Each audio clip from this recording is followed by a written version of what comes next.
Hello students, welcome back to my channel biological facts. Students, आज के इस video में हम लोग देखेंगे विज्ञान की एक नवीन शाखा, या इसको विज्ञान की युवा शाखा बोला जाता है। इसको बोलते हैं जैव प्रौद्योगिकी। जैव प्रौद्योगिकी, बायोटेक्नोलॉजी।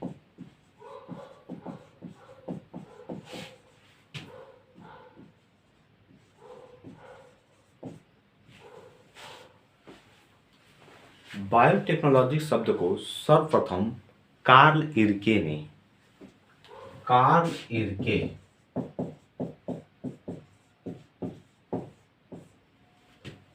1917 में सुअर की उत्पादन के लिए किया था। सुअर के जो पिग होते हैं उनके उत्पादन के लिए किया था।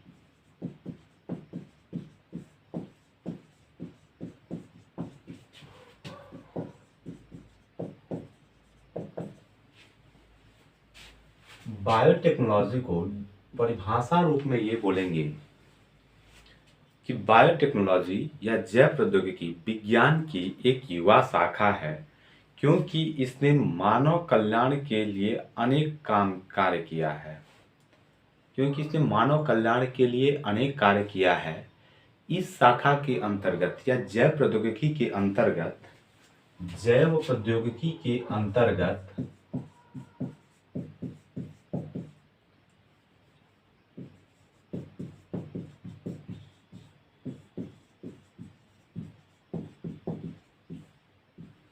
जैविक तंत्रों का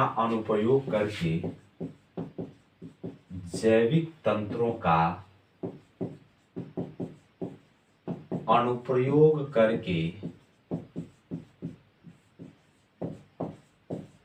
मानव जीवन के सामान्य स्तर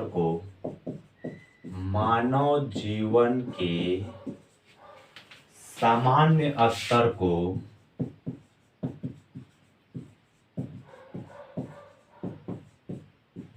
ऊपर उठाने तथा मानव के कल्याण के लिए किया जाता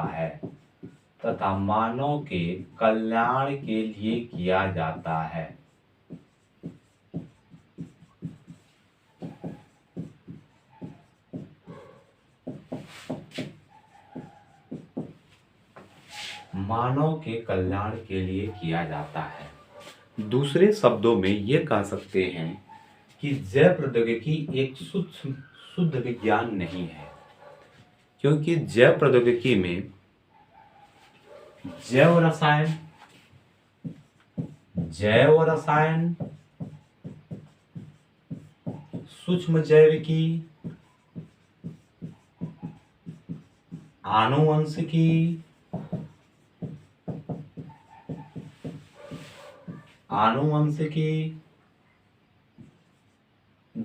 आणविक जैविक,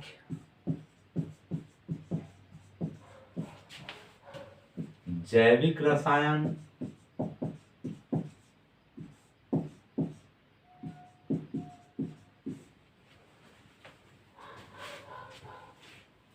आदि का संयुक्त रूप है।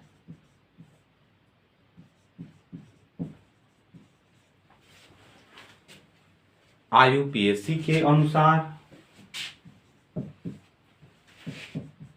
IUPAC international union for pure and applied chemistry,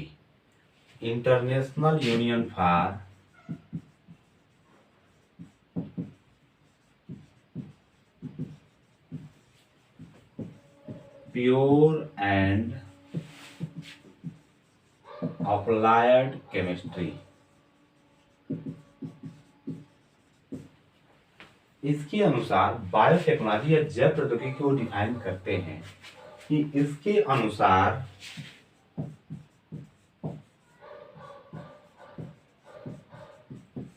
औद्योगिक क्रियाओं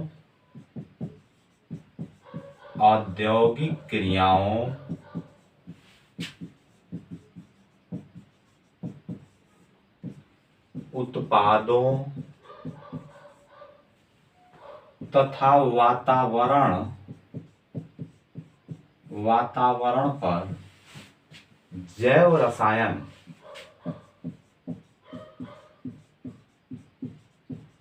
सूक्ष्म जैविकी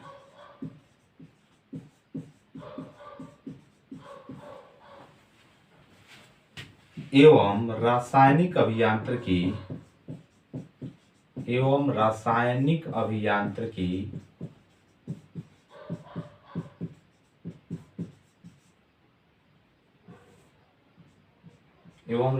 अभियांत्रिकी का अनुप्रयोग है।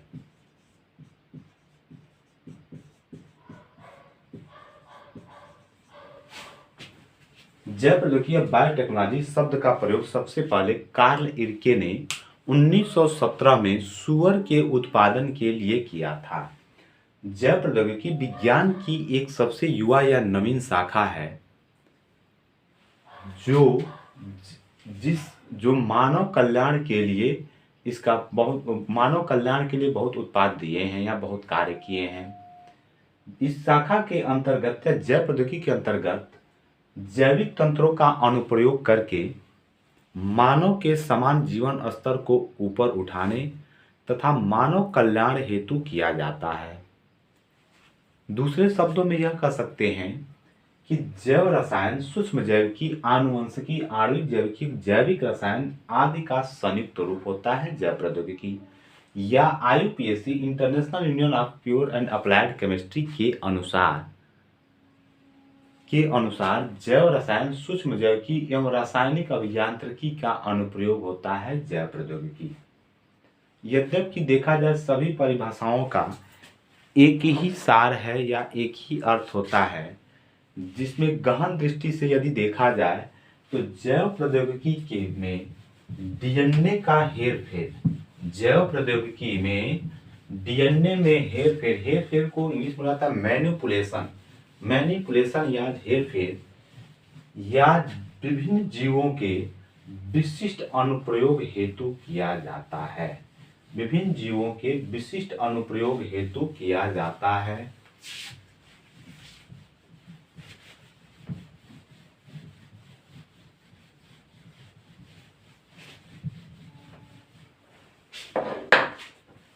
डीएनए में हेरफेर,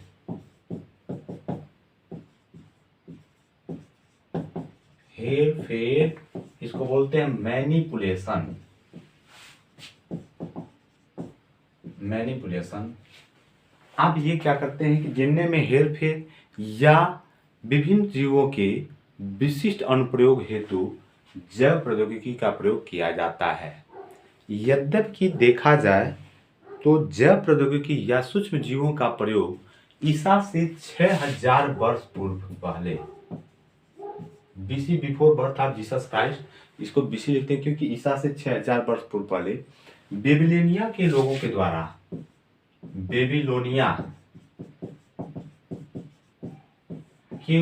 द्वारा सूक्ष्म जीवों का प्रयोग करके बियर बनाया जाता था। बियर बनाते थे। बियर एक वाइन शराब होती है, वाइन बियर बनाया जाता था। दूसरा, 2000 ईसा पूर्व पहले मिस्र देश के लोग थे, ये किण्वन प्रक्रिया द्वारा डबल रोटी बनाते थे। किण्वन प्रक्रिया के द्वारा डबल रोटी बनाते थे। यह सभी परंपरागत जैव प्रौद्योगिकी था। इन सभी को दूसरे रूप में कह सकते हैं कि ये परंपरागत जैव प्रौद्योगिकी है।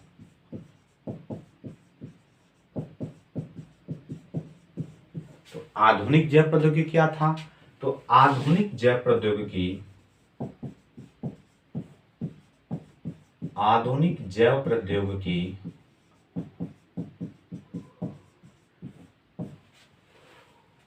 21वीं सदी में क्रांति ला दिया है। 21वीं सदी में क्रांति ला दिया है क्योंकि इन्होंने मानव के लिए अनेक उपयोगी उत्पाद तैयार किए हैं।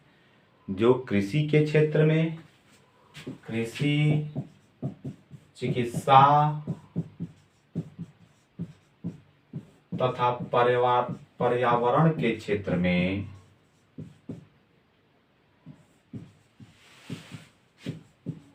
अनेक कार्य किए हैं। इस प्रकार यह कह सकते हैं कि जैव प्रौद्योगिकी विज्ञान की एक सबसे युवा या नवीन शाखा है। जैव प्रौद्योगिकी का प्रयोग सर्वप्रथम कार्ल इरके ने 1917 में सुअर के उत्पादन के लिए किया था। इस शाखा के अंतर्गत जैविक तंत्रों का अनुप्रयोग करके मानव के समान जीवन स्तर को ऊपर उठाने तथा मानव के कल्याण हेतु किया जाता है। या दूसरे शब्दों में कह सकते हैं कि जैव रसायन, आनुवंशिकी, सूक्ष्म जैविकी, आणविक विज्ञान, रासायनिक अभियांत्रिकी का सम्मिलित रूप है। दूसरे शब्दों में आईपीएससी के द्वारा परिभाषा दिया गया कि आईपीएससी के अनुसार जैव प्रौद्योगिकी जैव रसायन या औद्योगिक क्रियाओं, उत्पादों और पर्यावरण पर जैव रसायन, सूक्ष्म जैविकी एवं रासायनिक अभियांत्रिकी का अनुप्रयोग है। इन सभी परिभाषाओं को यदि सम्मिलित रूप से देखा जाए तो इन सभी परिभाषाओं का सार या अर्थ एक ही है। जबकि गहन दृष्टि से देखा जाए तो जैव प्रौद्योगिकी में डीएनए का हेरफेर या मैनिपुलेशन करके या विभिन्न जीवों के विशिष्ट प्रक्रियाओं का उपयोग किया जाता है। जैव प्रौद्योगिकी का सूक्ष्म जीवों के बारे में यद्यपि जीवों को पहले से ही पता था। जैसे बेबीलोनिया के लोग 6000 ईसा वर्ष पहले से बियर बनाने में सूक्ष्म जीवों का प्रयोग करते थे। 2000 ईसा पूर्व मिस्र देश के लोग किण्वन प्रक्रिया द्वारा डबल रोटी बनाते थे। जबकि ये परंपरागत जैव प्रौद्योगिकी कहलाता था। आधुनिक जैव प्रौद्योगिकी 21वीं सदी जो है जैव प्रौद्योगिकी का युग कहा जाता है। इसने 21वीं सदी में जैव प्रौद्योगिकी ने क्रांतिकारी ला दिया है। इसने कृषि, चिकित्सा और पर्यावरण के क्षेत्र में अनेक कार्य किए हैं। अब बता, भारत में जैव प्रौद्योगिकी कब से शुरू हुआ? भारत में जैव प्रौद्योगिकी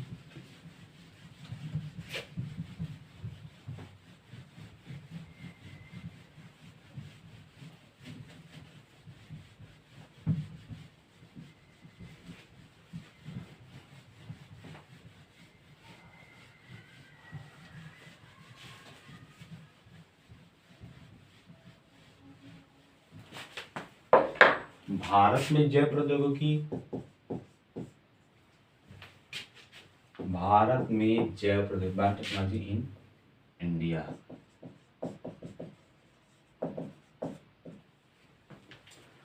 1982 में विज्ञान एवं प्रौद्योगिकी विभाग के अंतर्गत विज्ञान एवं प्रौद्योगिकी विभाग के अंतर्गत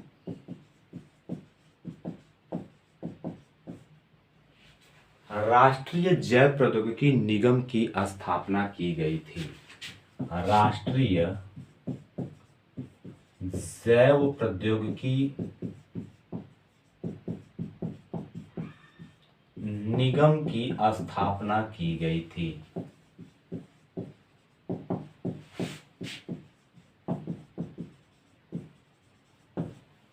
चार साल बाद यानी 1986 में इसका नाम बदलकर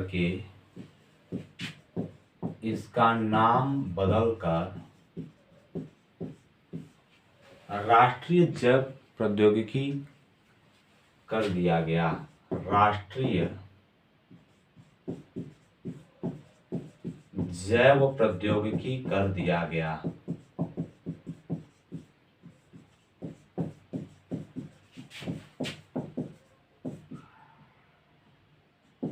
जो वर्तमान में विज्ञान एवं प्रौद्योगिकी मंत्रालय के अंतर्गत कार्यरत है।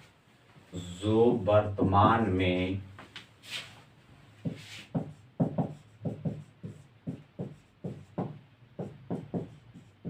विज्ञान एवं प्रौद्योगिकी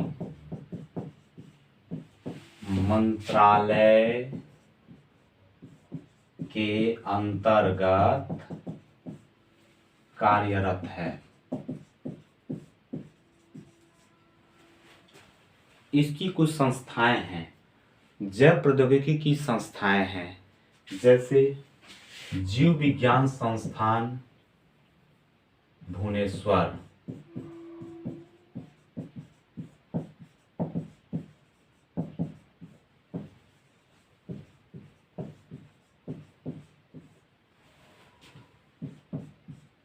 डीएनए फिंगरप्रिंटिंग एंड नैदानिक संस्थान हैदराबाद, डीएनए फिंगर प्रिंटिंग एवं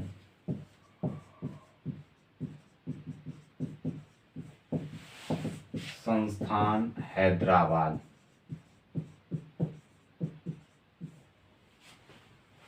राष्ट्रीय कोशिका विज्ञान संस्थान पुणे, राष्ट्रीय कोशिका विज्ञान संस्थान पुणे,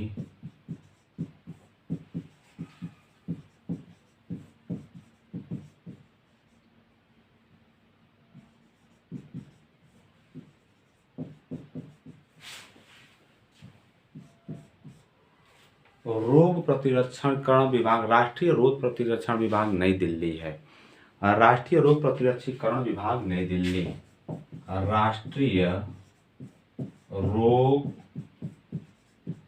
प्रतिरक्षीकरण विभाग नई दिल्ली,